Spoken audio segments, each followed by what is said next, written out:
அடுத்த 48 மணி நேரத்திற்கு தமிழகத்தில் குளிர்கால மழைப்பொழிவு தீவிரமடைய சாதகமான சூழல் உள்ளதாக திருவாரூர் திருத்துறைப்பூண்டியில் தனியார் வானிலை ஆர்வலர் ஹேமச்சந்திரன் தந்தி டிவிக்கு அளித்த பிரத்யேக பேட்டியில் தெரிவித்துள்ளார். தமிழகத்தில் ஜனவரி 19, 20 ஆகிய 2 நாட்கள் தமிழகத்தில் குளிர்கால மழைப்பொழிவு தீவிரமடைவதற்கான சாதக சூழல் காணப்பட்டு வருகிறது. கடலூர், மயிலாடுதுறை, காரைக்கால், நாகப்பட்டினம், திருவாரூர், தஞ்சாவூர் உள்ளிட்ட மாவட்டங்கள்ல நாளை முற்பகல் 10 மணி வரைக்கும் விட்டு விட்டு மழைக்கான வாய்ப்புகள் இருக்கு. நாகப்பட்டினம், மயிலாடுதுறை, காரைக்கால், திருவாரூர், கடலூர் உள்ளிட்ட மாவட்டங்களின் ஓரிரு இடங்கள்ல கனமழைக்கும் வாய்ப்புகள் இருக்கு.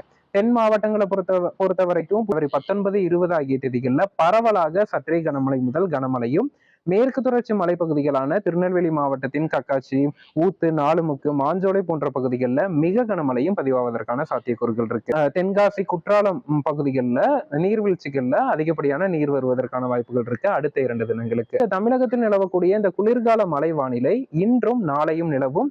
டெல்டா மாவட்டங்களில் நாளை முற்பகல் 10 மணியுடன் மழைப்பொழிவு படிப்படியாக குறையும். நாளை இரவுடன் தென் மாவட்டங்களில் இருந்து இந்த மழைப்பொழிவு படிப்படியாக குறைய தொடங்கும்.